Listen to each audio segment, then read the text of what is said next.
Global Broadcasting Networks presents Military Mom Talk Radio. We know behind every soldier, sailor, airman, and Marine is the family supporting them. With over 200 episodes in 17 countries, over 5 seasons, with 3 million monthly listeners, we are radio strong. Now here are your hosts, Sandra, Beck, and Robin Boyd. Hey ladies, this is Sandra Beck and I'm here with Rosalind Sedacca, and she is amazing because she's going to talk to us about active versus reactive parenting. And this is really, really important when you are really trying to get through divorce and co-parenting. And, you know, she's got this great network, Child-Centered Divorce. It's all about the kids. So, you know, we are here today to help educate and enlighten parents just like me who've gone through, you know, high conflict divorce and are looking for alternatives. So I'm really excited for you to meet Rosalind. Rosalind, I'm so excited for you to be on the show. Well, I'm always excited to talk to you and enjoy my time with you. It is. We have a lot of fun together, and you've helped me a lot. I will say, you know, of the experts that I've had on my shows over the year, you are clearly one of the tops in giving me exactly what I need, the tools. Can you give our audience a little bit about your background? For those of you who haven't heard Rosalind's other shows with us, you can go ahead and find them on iTunes just by typing in her name. I am a divorce and parenting mentor and founder of the Child-Centered Divorce Network for parents, and my passion in life and purpose is to help parents move through, during, and long after divorce in the best possible way, not only for them, but especially for their children, who we all know are innocent victims of these situations. And what I try to do is provide tools and advice and tips and resources so that we avoid the serious parenting mistakes that we read about too often in the headlines, and so that we can give our children the childhood they deserve. And I know everyone who is focused on a child-centered divorce just innately understands that and wants that. Now, my background is that I was a wife for close to 20 years, and I had a son. And I was putting off, I wanted to get a divorce, but because I didn't want to scar my son, I put that decision off for close to 10 years, battling internally and trying to make things work right. But I was very, very unhappy. And then I finally started seeing symptoms in my son. He was getting migraine headaches and getting very tense. And tension at home was growing. There were more fights and conflict, and I realized that I wasn't doing him any favors raising him in a home with a lot of conflict, and ultimately made the decision that the divorce was right. And he was 11 years old at the time, and I was riddled with guilt. And so I spent weeks and weeks trying to figure out how best to break the divorce news to him and how to create a healthy future for him so that he wasn't scarred in the ways that you hear about so often. And ultimately, I came up with a very unique approach to breaking the divorce news, which I used with him, and that was creating a storybook at home using family photos and text that I wrote that let him understand that the divorce was one step, sort of a chapter in our family life, but it isn't the end of life. Life is going to change in some ways and stay the same in other ways, and it's all going to be better. And then, of course, we had to live up to making it better for him. And I learned how to co-parent effectively with my ex. We raised my son, and when he was a grown young man in his early 20s, he came to me one day and said, you know, Ma, you and Dad did such a great job after the divorce. I just want to thank you because I have so many friends who are so angry at their parents and so scarred by the divorce situation. I really feel I'm very lucky. And that was the greatest moment of my life because I had been so riddled with guilt and insecurity. It made me feel that I knew what I was doing and I had something to share. And at that point, I wrote my book, How Do I Tell the Kids About the Divorce, created the Child-Centered Divorce Network, started creating the other programs and courses that I've put together, started doing personal coaching and mentoring, and have taken it from there. But it was only after I had that a validation from my own son that I really felt that I had something that I knew was of value to other families. Well, and it's such a difficult road to walk when you're going through the divorce and the co-parenting because there's so much material out there, but a lot of it's not practical or a lot of it's not applicable, and yes. especially when it comes to high conflict divorce. And I'd like you to define a little bit about high conflict divorce because when the parents are like, we don't love each other and everything works out fine, we don't have issues. When we've got one parent who really likes to stir up trouble. And I don't know if in high conflict divorces you have two. I've only seen, my own experience, so I don't know. Can we talk a little bit about Sure. high conflict divorce? Because I seem to see it a lot. Maybe it's just Los Angeles. Well, unfortunately, it happens way too often. The first thing to remember is that no two divorces are the same. So we could never generalize about divorce because every situation is different. There's the length of the marriage, the relationship in the marriage, the age of the children, all of those factors affect the divorce. But a high conflict divorce is one in which the children are exposed to conflict, tension, fighting, disrespect between the parents, bullying. It could be even physical violence. It's something in which the children are very aware that mom and dad are not getting along, and very often there's a lot of anger and resentfulness between one or both parents. Sometimes both are participating. Sometimes it's just one and the other parent is overwhelmed with not knowing how to handle the situation. It's very, very challenging because the rules of normalcy and the basic communication skills and other things that I like to teach to couples who are not on that level don't apply when you're in a high conflict divorce. You're dealing with someone who would rather be right than happy, and they don't care if they take down their former spouse and the children and everyone else in the family along the way. Usually they justify themselves in being right, which is what most people do. They justify their behavior. They can lie and manipulate and coerce.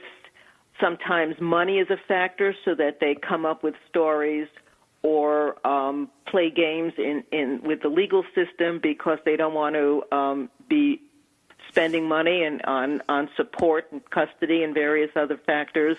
Sometimes it's just an ego factor of just wanting to hurt their ex for initiating the divorce or because they're unhappy in life. Very often they have antisocial qualities, the narcissistic personalities, and you can't use logic when you're dealing with people like that. So you have to be very understanding that you're dealing with a difficult personality type. And the most important thing to remember is that tit for tat or stepping on toes or pushing to get back usually is not effective, and it only accelerates things. In most cases, we have to learn to disengage and not get triggered, because your well-being when you're on the other side of a high conflict divorce is very important. If you're going to get destroyed by being with someone who's just creating havoc in your life, then you're not going to be there to be a parent, and you can't take care of yourself, nor can you take care of your kids. So you need to learn really important self-soothing and supportive skills for yourself first, and then, of course, to protect your children in every way you can. And we need to learn to accept the fact that we're only human. We're not perfect. We're going to make mistakes. We can't control everything in life around us. It's not like we could step in and force another person to change what they're doing or who they are. And sometimes we just have to let go and do the best we can and still love ourselves despite the fact that things aren't perfect. Boy, Rosalind, you just described, my divorce in a nutshell. And, I wanted to just tap in here and say, that you mentioned a thing about pushing back, the tit for tat. And one of the things that came up in my divorce counseling and things like that is that my ex said, and he was very clear, he even wrote it down in his journal, that for every offense I would do, he would pay me back tenfold. And, I've never forgotten that, years later down the road, I'm going to punish you tenfold. And, it came true to be, and your hands get really tied. And so when we come back from the break, we're just about ready to go to commercial break. I want to talk about, pushing back and disengaging and some of these skills. We talk about reactive and proactive parenting, and we're going to define those when we come back after the break. We are visiting today with Rosalind Sedacca. She is a child-centered divorce specialist. So if you are in a divorce, if you are contemplating divorce, even if you're post-divorce, especially with a high conflict personality, and we don't really need to define that because anybody listening will know right away if they're in a relationship with a high conflict personality. I've been through it. I've been dealing with that high conflict personality for 20 years. If I can do it, you can do it. And we're going to learn skills and tips and tricks and techniques that may or may not be out on the internet today with Rosalind Sedacca. My name is Sandra Beck, and we will be back after the break, and we will find out about pushing back, disengaging, and some skills we can do to help our kids through a child-centered divorce and co-parenting experience afterward.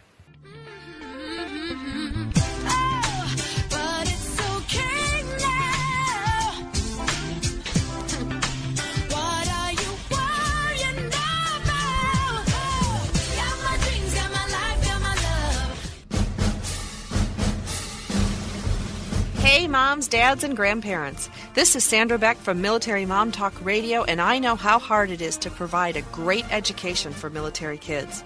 K-12 believes every child is uniquely brilliant, so to prepare them for college and succeed beyond high school, they deserve an education designed just for them.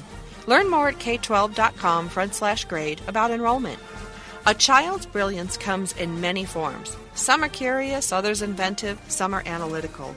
K-12 is a full-time, tuition-free, online option to traditional public school. Taught by state-certified teachers, schools powered by K-12 provide an individualized education, enhancing your child's ability to succeed. K-12 programs teach to and embrace your child's unique brilliance. Students from K-12 powered schools go on to fine colleges and universities, enhancing their ability to succeed in life. Be part of the community of families who have succeeded with a tuition-free online K-12 education. K-12 welcomes students from grade K to 12. Visit k12.com/grade or call 855-628-9531 for more information about enrolling. That's k12.com/grade. In today's business world, a helping hand or idea that doesn't come with an invoice is a treasured find. And if that happens to you, then you need to pay it forward to keep other entrepreneurs from making mistakes or getting a raw deal. It's called Paying It Forward with Josephine Girassi, Wednesday mornings at 10, 9 a.m. Central. Josephine is going to have the guests describe their accomplishments, the lessons they've learned, both good and bad, and then sharing those pieces of knowledge as we create a movement of paying it forward. For more information about Josephine, her business, and background, you can go to mymomknowsbest.com. Josephine Girassi has always been a problem solver. She saw this need and has turned it into a movement. It's Paying It Forward with tips, tools, and advice and hard lessons learned. These pieces of knowledge can make a huge difference for you, your business, and others. So join us for Paying It Forward with Josephine Girassi, Wednesday mornings at 10 a.m., 9 a.m. Central on TogiNet.com. Everybody brings you up slowly, then shoots you like a rocket toward the ground. It twists you and it shakes you before it turns you upside down. Hey Hey, ladies, this is Sandra Beck, and I'm here today on Via with Rosalind Sedacca, and we are focusing on child-centered divorce today. We're going to add a caveat in there. We're going to specialize today in high-conflict divorce and high-conflict co-parenting. This is when you're in a relationship, as Rosalind so perfectly put it, with someone who'd rather be right than happy, that justifies their behavior, that lies, coerces, and plays games. They have a big ego, and they're willing to hurt you, and they have a lot of, antisocial qualities, and they can be diagnosed, like my ex, as a narcissistic personality disorder or borderline personality or just a difficult personality. And basically, if you're in divorce or co-parenting with somebody who's really difficult to get along with and doesn't seem to care who he hurts or who she hurts, you're probably dealing with a high conflict person. Now, Rosalind, many of the information that's out there, much of the information that's out there is for traditional divorces. And I know we can't lump them all into one, but one of the hardest things, we want to talk about today, which is that active versus reactive parenting. And how do you do that in a high conflict divorce when the person seems to upset the apple cart and you never know what comes next? But before I'm going to ask you to answer that, I'd like you to explain to us, what does that mean, active versus reactive or proactive parenting? Because we hear those terms a lot and I'm not real sure what they mean. Yes. I like to use proactive and reactive because the pro immediately gives you the idea. Proactive parenting is what I call thoughtful parenting. It's based on making decisions that are strategically designed to accomplish your goals with minimal stress. And as a parent, we all want that. So what we're really talking about is considering the consequences before you act, especially its effects on your children as well as on yourself and on your co-parent if they're in your life. So proactive parenting is really thinking and not making decisions or doing things regarding parenting until you've given it some thought, and that includes consequences. Too often, we are reactive, and reactive is a defensive behavior. Usually it has something to do with reacting to another party, either your kids or the other parent. And unfortunately, when we're reactive, there's little thinking involved about the consequences of our actions. We're being triggered, so we get angry. Our defenses are up. We want to do something to defend ourselves, to hurt the other party, to out-manipulate them, to show our power, whatever it is, and we say or do things. As parents, we've all threatened our kids with something that we know we would never do in a million years, and after a point, our kids know they're idle threats, and then they lose their power because we're just talking about something crazy, like, I'll take you out of camp if you don't do this, and of course you're not going to take them out of camp because what are you going to do with them? So, Right. So we have to be very careful about reactive parenting. To me, it's like shooting first and aiming second, if that's a good analogy. And Sure. And it usually results in putting others on the defensive, and then they react to you, creating a vicious cycle of mistrust and anger and resentfulness. So the way to know whether we're being proactive or reactive is to stop for a minute and ask yourself whether your behaviors are being influenced by your feelings about your former spouse or about your kids. Are you responding proactively, which is based on your child's best interest, or are you reacting based on revenge or spite or anger, or I'll show them some other kinds of validations for getting even, which is very understandable. When we're put on the defensive, when someone is pushing our buttons and angry, then we respond in the way you were talking about with a high-conflict spouse. That's what they're often doing. But if we're doing the same thing, then we're really putting our children at super harm because neither parent is being a responsible adult. Both parents are now in junior high level of just getting back at one another with spite, anger, revenge. I'll show you. And your children's well-being really can be seriously at stake. So we have to be the one who steps up and has a more responsible adult focus. And when you're faced with making decisions about, say, holiday activities, summer vacation, whether to attend the school concert or the neighborhood soccer game, etc., are you thinking first about how your child would like things to be and seeing the world from their perspective, or are you basing your decision on creating some revenge and anger to hurt your ex? That's what you have to be very careful about not doing, and that's very often what they're trying to do.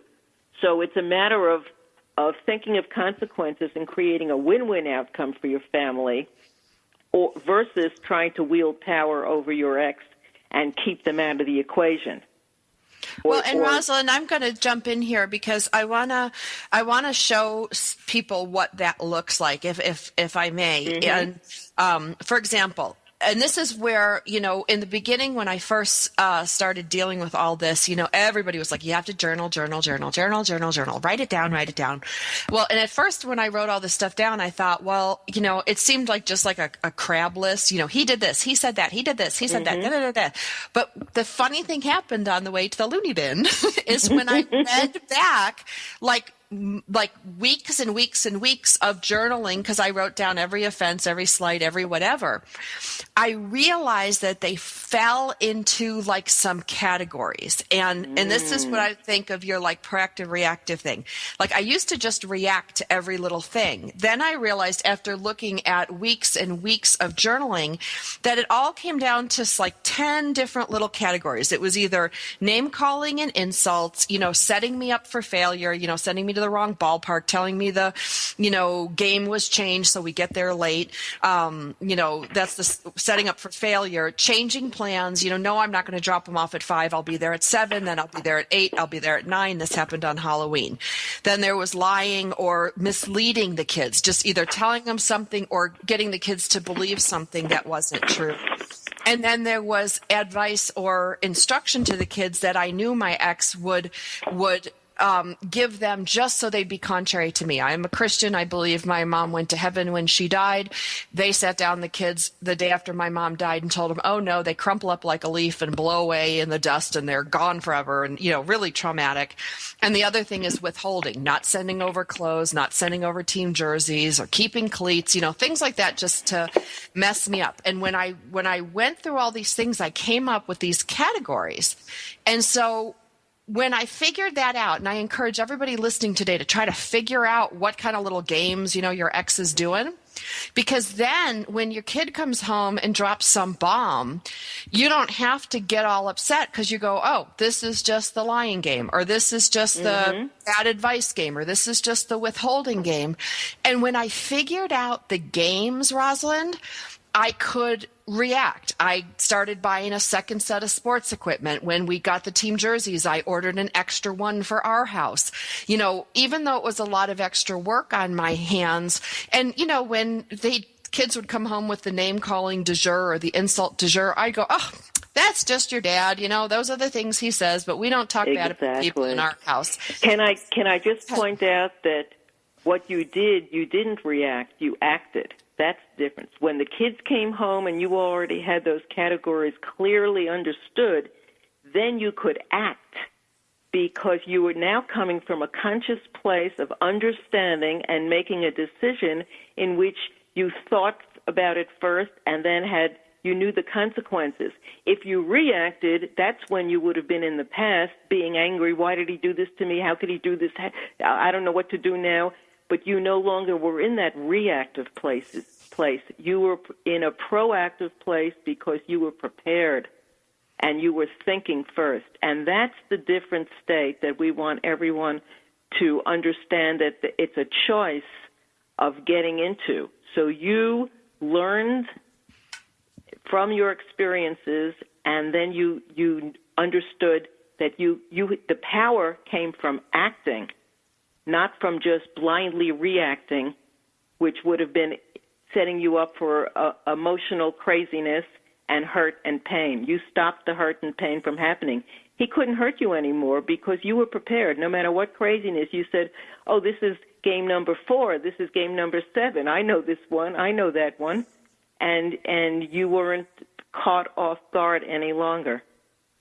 Absolutely. It's like a soccer match, or I'm from Hockeyville. So, you study the other team and you find out, what they're doing, and you find out, what their tricks are, essentially. And it also takes the emotion out of it, because whether he calls me fat or stupid or lazy, that was just last week's, list of things. And when I laugh, the kids look at me like, well, why isn't Mom upset? And I'm like, they're just words. Just because Dad said them doesn't make them true. I think I'm pretty fabulous. This is such wisdom that you're sharing. Just because Dad said it doesn't make it true. And when you laugh, it shows the kids that he has no power over you, and it has no power over you. And it diminishes, the words become sillier and stupider and less important, and it almost moves him to a junior high level. With us on Military Mom Talk Radio.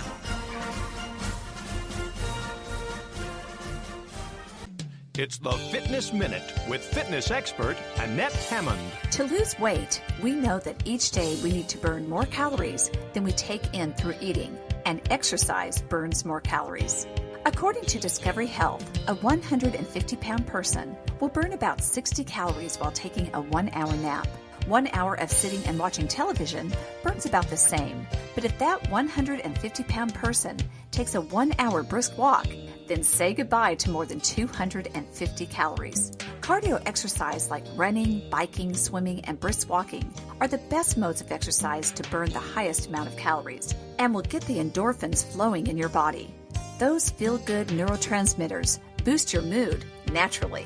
So use exercise to burn calories, lose weight, and to feel good. I'm Annette Hammond. To hear other fitness and weight loss tips, visit our website at AnnetteHammond.com. It's words you never heard. Got a lead foot? According to state troopers, here's what not to do when you get pulled over. Don't be a lachrymous and start crying right away. It doesn't help. But if you're under 20, crying won't be held against you.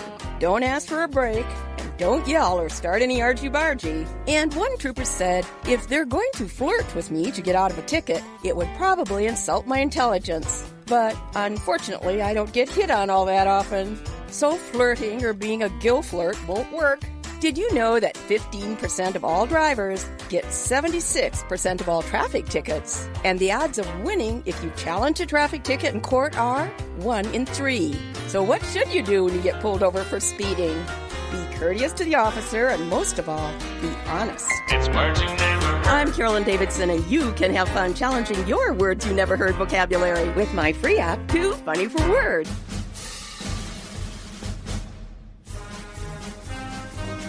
We're back with more great conversation on Military Mom Talk Radio.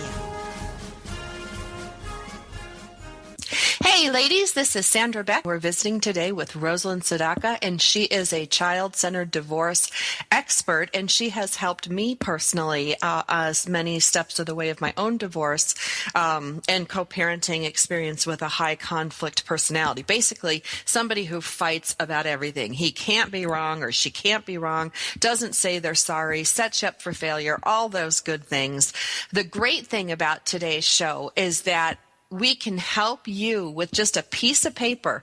Sit down and write down all those things that happen over and over and over so you can have a game plan, just like a soccer or a hockey team knows, who the top scorer is, and we adjust. As moms, what we do is we write down those things that we know that our ex-husband or ex-wife does just to set us off so we're ready. Because when you're forewarned like that and you got your playbook and you, just Rosalind said, you know that's play number 4 or play number 6. You can have go-to statements that really diffuse everything, disengage. It's great for your kids and it's great for you. And one of my go-to statements, Rosalind, is always, well, just because Dad said it doesn't make it true. I love that. And that's so important.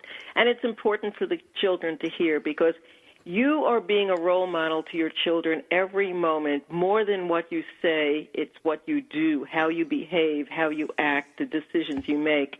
And while our children are young, we're not going to get them coming up and acknowledging us. But believe me, when they grow up, they pick up. They're smart. They're absorbing things. They're watching things. They have a gut feeling for true love and for people who are hurtful and manipulative. And they will thank you in the long run for what you're doing. So don't give up and don't feel hopeless and don't feel your kids are being brainwashed, because very often they will turn around as they grow and mature and get the wisdom to see things differently. There's also a statement I want to share with you. It's a quote from Eleanor Roosevelt that I think everyone needs to take to heart. And she said, "No one can make you feel inferior without your consent." I'm going to repeat that. No one can make you feel inferior without your consent.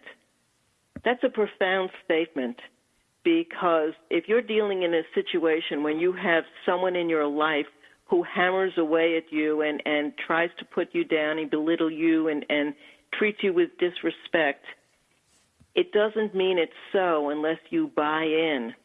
And if you're feeling like you're buying in, then reach out for help, get support, find a coach, a therapist, a group, find the support you need, because you need to be stepping back into your power. Once you know that whatever they say has nothing to do with you, it isn't about you, it doesn't describe you, then you could move ahead with confidence and be the parent, the relationship partner, the professional, and anything else that you want to be in life. But if you buy into feeling inferior because someone just told you that, then it's your responsibility to make that shift and get out of that headspace. You never want to have consent and believe anything inferior about you. Well, and I'm going to give kind of what it looks like, day-to-day parenting with that. I have, in my high conflict divorce situation, an ex and an ex's girlfriend/wife that constantly berates my kids when I put them in clothes. Like, if I buy them clothes, they're cheap. If I buy them clothes, they're ugly. If I buy them clothes, they don't match. Your mother dresses you in girls' shirts. This is a girl's T-shirt. All this garbage, whatever. And, my kids would come home tweaked. They're like, "Mom, why'd you buy me a girl's shirt?" I'm like, "It's a T-shirt. It's not a girl's shirt. It's red with a flag on it. Get over it." But you can't do that. So what I did was I took my kids in the bathroom and I took 3 shirts. And I share this with the moms because it was really effective for my kids. I had them stand in the bathroom and I had them put on a really nice shirt, a polo, with a collar and everything. Mm-hmm. And I said, "Okay, who's looking at you in the mirror?" "Oh, it's Max and Zach. And, Max is smart and funny and Zach is funny and smart. You're both great athletes. You're both good hearts and, you're just wonderful little boys." Okay. Then I took it off and I had them put on a dirty shirt from the laundry, which they were like, "Oh, this is so gross," and, and, it was wrinkly and stained. And I said, "Look at you. You're in a wrinkly stained shirt. Who's in the mirror?" "Hey, it's Max and Zach. They're wonderful kids. They're good athletes. They're smart and funny and, have great hearts. Gee, they're still the kid in the dirty shirt, but they're the same person inside." And, and then I had them take their shirts off completely and look in the mirror. And I said, "Who's in the mirror?" And I said, no matter what people say about you on the outside doesn't change who you are on the inside, and you got to hold on to that inside. And recently, Rosalind, my son came home because the ex's friend or co-parent, whatever, on that side of the family said, "You shouldn't be friends, with kids whose clothes don't match and their clothes are dirty," and, the little gossip. And he came home and he says, "You know what, Mom?" He goes, "I'm going to choose the people for who they are on the inside, because that doesn't change, and you can count on that." Oh. And, when you take these awful situations and you flip them around into teaching moments, because what? Every kid's going to get bullied at some point. It might be the step parent. It might be the parent. It might be the teacher. It might be the kid at school. So giving your kids these tools kind of takes the, "Oh my God, this sucks," out of parenting, because you can take these things and turn them into parenting teaching moments rather than step parent and co-parent failures. And our children do hear and listen and absorb because their inner gut is telling them when something is right versus when they're hearing something that's really off. And that's the side that's going to prevail. I know it's tough when you're dealing in a really difficult situation, but you need to trust your kids. They will pick up on the difference. So be the role model that you want to have for your children and trust that your kids are going to get that and pick up on it. That was a wonderful example. Thank you. Well, thank you. And, one of the things I either learned from you or my therapist, or maybe everybody, I think everybody's told me this thing. When your kids come home with something, they bring home like things like a virus. They bring home, gossip or name calling or insults. It comes into your house just like a cold, like they carry it back between the houses. And one of the things that I've taught my kids is to ask them when something happens and they tell it to me, I don't get involved in what happened. I just ask them, well, how did that make you feel when that happened? And I've taught my kids to do a head check, heart check, gut check. And they laugh. They're like, head check, heart check, gut check. But I ask them to think about it in their head. Listen to it. Does it sound right? Does it think right, in their heads? Then I ask them to look at their heart. How does their heart feel? Does it feel tight and squishy? Does it feel happy and joyful? How does their heart feel? And then I ask them to think about their tummy. Like, does your stomach hurt? Do your stomach gets in knots? And I said, these are like our truth barometers in our body. And just like a temperature, you can take the temperature of your head, your heart, and your gut when somebody says anything to you for any reason. And you get them to get in tune with who they are. And then you don't have to get into the he said, she said, why did she do this? What did they mean? And blah, blah, blah, blah, blah. You talk about the kid and how he feels. And it's almost like magic, Rosalind, that stuff like all the bad feelings, like they'll say, well, when she said that, it made my head hurt, or it made my heart pound, or my stomach felt bad. Well, then we probably know that probably wasn't true, or probably wasn't very nice, or, and we help them to learn, like use that great brain God gave you, or use that great heart God gave you, or use that great gut instinct God gave you, so they can navigate it, because then they don't have to choose whose parent is right. That's right. I love that, and it's so important to reiterate that when kids start paying attention to how they're feeling, they will naturally understand which parent is giving them conscious, truthful advice and wisdom versus which parent is being a bully or manipulating or being disrespectful to the other. They start feeling that in their gut, and while they may not say anything, they're getting that difference. And so in the long run, it always pays to take the high road and to share that wisdom with them because they are getting it. And in so many cases of parental alienation, which is the most extreme end of divorce gone badly, or in high conflict divorce, so often when children grow up, they will turn on the parent that thought they had the control and the power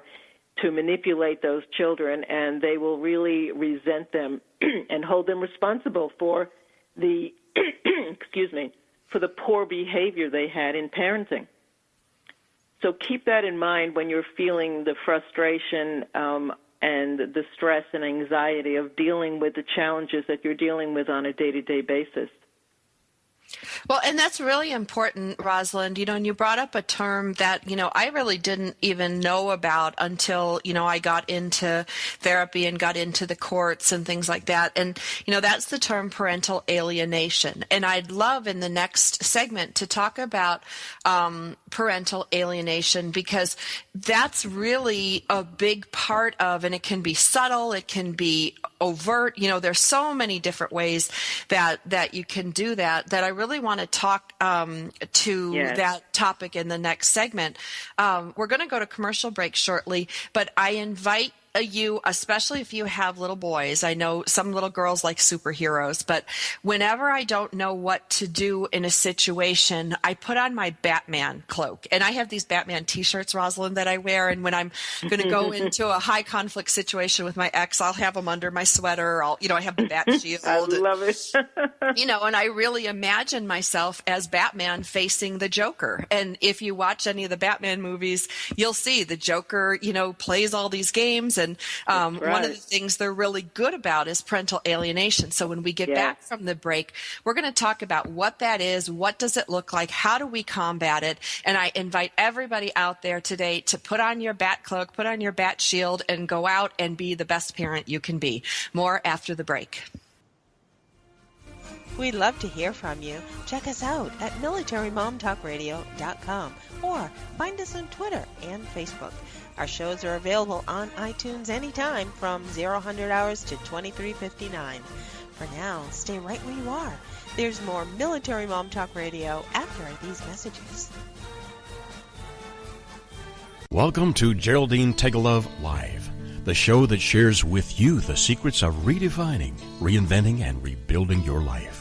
Having pulled herself from the rubble of financial ruin and having gone on to create a highly successful career, Geraldine has become an expert in the art of transformation. She believes that it doesn't matter where you are right now, how overwhelmed you feel, or how impossible the task of turning your life around may seem. You can do it. Stay tuned as metaphysician, international best-selling author, and intuitive Geraldine Tegelov gives you the inner understanding and the outer practical how-to to create your amazing life. Gain a fresh perspective on how to redefine, reinvent, and rebuild your life. Join Geraldine Tegelov live every Tuesday evening at 6 p.m. Eastern Standard Time, right here on the TogiNet Radio Network.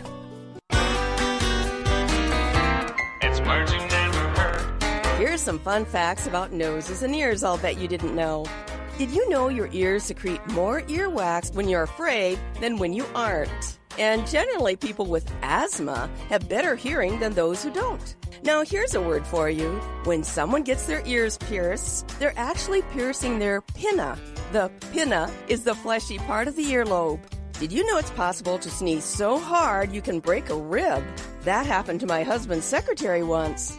And according to research, you'll blow your nose 250 times this year. Scientists have also determined that the smell in your right nostril is more pleasant, while the smell in your left nostril is more accurate. By the way, twice as many men as women can wiggle their ears. It's words you never heard. I'm Carolyn Davidson, and you can have fun challenging your words you never heard vocabulary with my free app, Too Funny for Words. We're back with more great conversation on Military Mom Talk Radio. Hey, mamas, this is Sandra Beck. We were talking today with Rosalind Sedacca, and we are talking about some tools, tips, tricks, techniques, you name it, we got it for high-conflict divorce and high-conflict co-parenting situations. And before we went to break, I made a statement that before I have an interaction with my ex, I think of myself as Batman, and I wear a Batman t-shirt. You know, sometimes I wear it out in public, sometimes I wear it under a sweater or a sweatshirt, but it's got a big bat shield that covers my heart. And I always envision myself as I am Batman and I'm going up against the Joker. And if you remember the Joker from the movies, he's joking around, but he's hurtful in his joking around. And so it's very interesting to me to talk to Rosalind today about that term parental alienation. Like, what is it? What does it mean? What does it look like? And what can we do? So, Rosalind, what is parental alienation? Well, parental alienation is when one parent feels, and usually very justified and self-righteous, in keeping the children from either physically or emotionally being with the other parent. So it can be as extreme as keeping the children from having any contact from the other parent, and there are sadly parents around this globe who lost total access to their children. Sometimes they move and don't let the other parent know, and the parent spends 20, 30, 40 years never having contact with their children.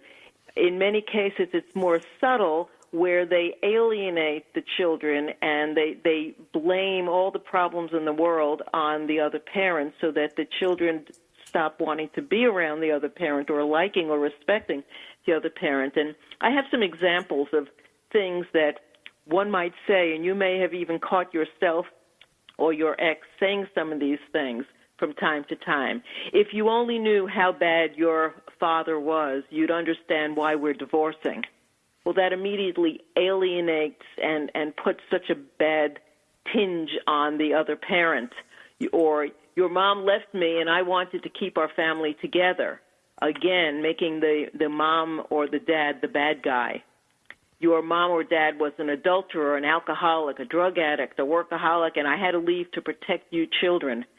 Now, very often people will justify saying something like that, even if it's true. And one of the biggest rules of co-parenting after divorce is you never, ever share with children adult information.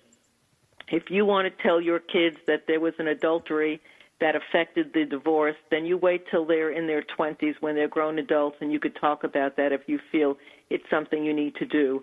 But talking about adult issues with children burdens them emotionally and psychologically, and suddenly they don't know what to do with that information. They don't totally understand it. Adults have enough trouble themselves understanding all of the parameters of these things.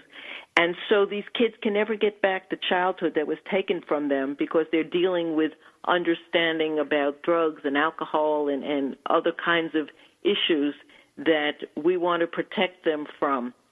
Another statement that's alienating is we'll get back together. Mom or dad just needs time. And then you're setting your kids up for disappointment. When a divorce happens, you don't want to leave open the flicker of light that something's going to change. Even if one parent wants it to change, it isn't fair to the children. Or saying something like, I don't know why Dad left us. Why don't you just ask him yourself? That's alienating your kids from the other parent, making them the bad guy, and creating this chasm between the kids and their parent. Or, if you don't like it here, you could go live with your mother. Well, that's, frightening and intimidating to the kids and makes them feel suddenly that they're going to be rejected by one parent. It puts the other parent in the light of it's a punishment. And another variation of that is, if you still love your mom so much, why don't you just go live with her? It's a no-win situation for your children. All of those kinds of subtle dialogues that so many parents throw around are really hurtful or confusing for children. And most of all, they rob them of their childhood, and they put a lot of tension and pressure on children's innocent little psyches. And I'm talking about children even when they're teenagers. They're still not emotionally equipped to be handling adult issues. We all know how poorly adults do at handling it.